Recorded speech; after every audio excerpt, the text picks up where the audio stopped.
Hey guys, boy, that was some great fights in there tonight. I think that that Chandler Primus fight was worth the wait, and yeah, Primus is super talented, and I think that he showed why.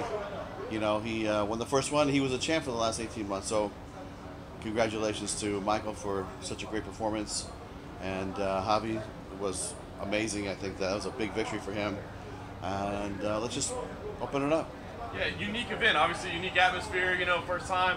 What'd you think of the way things played out tonight, and what kind of feedback did you get from the armed forces? I'll tell you, watching the feature pieces that our guys put together, and we broadcast all those, right? So it was being broadcast on DAZN in Japan, DAZN in Germany, Austria live. It was back home on Paramount. That's why we're here for tonight. That's what we came here for. We came to give back to the military. And, we want to be part of Rock the Troops. That didn't happen, so now we called it, Bellator Salutes the Troops. And I think we delivered. All week we did some great work on the bases and giving back. And honestly, it was so humbling for me to watch the expressions of the soldiers' faces walking in with Hoist Gracie and Big John McCarthy. And, these guys were so appreciative. And really, we were so appreciative. So it was just a great, great feeling. And so all week we gave value to, the military, and it with a free fight tonight, and I mean, this fight card was unbelievable. I mean, it was fantastic, and I'm looking forward to tomorrow. Scott, could you talk for a minute about young AJ McKee, because he's starting to look like one of those extraordinary fighters who may well go to the very top of the pound-for-pound list in the sport. I know it's young and early in his career, but he's got something very special by the look of it. He's got his look now as well, isn't he? Yeah, nice glasses, and but Snickers bar. But listen, he's a kid that we identified has tremendous talent, and I think that the last 12, 13 fights, he's shown that he's got that capability, and now he's, like you said, he's getting to that elite level now. Now he's getting to the point where he can fight anybody. So we're gonna sit down, talk to his dad, and see what they want to do, but. I mean, I don't think a title shot is out of the question for him, because I think he's right there. Because he called out, Patricio was straight on the Twitter afterwards. Oh, he was? Okay. Kind of saying, he's beating up all these guys, he's being fed at the moment. How about facing a proper champion? Is there time to get these guys listen, on now? it's you got to go out there and you got to do it. And that's what I would say, to AJ. It's like, look, you can have your shot, but you got to go out there and do it. Pitbull's a killer. That's why he's been the champ for such a long time. I mean, he's had a couple losses too, but he's been the guy, and he's been dominating that division since I've been here at Bellator, and that's the last 4 years. So he's no joke, and when AJ fights him, I think he'll have his hands full. I think it'll be a war.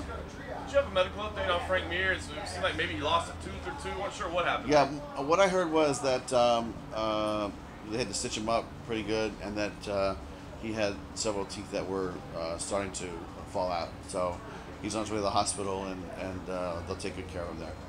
You mentioned the title fight, obviously a lot different the second time around. Tell us what you thought of Michael Chandler's performance, and Brent was tough in there. Do you feel like a trilogy is in the cards, if not next, at least at some point? What's your thought on that? I mean, listen, I think that Primus would love it. He told me on the way out, man, I'd love to fight this guy again, and I know Michael had his hands full in there. Let's face it. I mean, when's the last time you saw Michael get outstruck like that? And I don't mean that he didn't do damage either, but look at his leg, look at his knee, look at his thigh. I mean, Primus was in there doing some heavy damage. So, it worked out the way he did. Michael did what he had to do to win.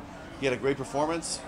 He wanted to be the champ. He earned it. Now he is the Bellator champion. So Brent told him it's only been 10 minutes, but he already told you. He said, let's do that again, please. Oh yeah, and the coaches are all trying to corner me, saying, "Hey, we're ready. Let's get it on." And I said, "Hey guys, let's just take a beat. We got to fight tomorrow, and then Christmas is coming in a couple of days, and we're going to Tokyo for the fight between Horiguchi and DC Caldwell. So we'll talk to you in January." Nice. Last thing, the only criticism I saw tonight, I saw some fans criticizing the pacing a little bit. 5 fights in the main card. I think we ended up going about 3.5 hours. I know there was a lot of in-house elements and special productions. Was that something that was tonight because of the kind of show it was, or was there a pacing issue? What did you think about that? You know what? I mean, it's we had all those features that we wanted to show, and that's why we're here, right? So we had to show those, and if the show ran long, I mean, Michael Chandler's fight could end it in 2 rounds or one. You never know. So did we run over? Yes, but it was well worth it tonight. One follow-up on Primus. Obviously, he earned Michael Chandler's respect tonight.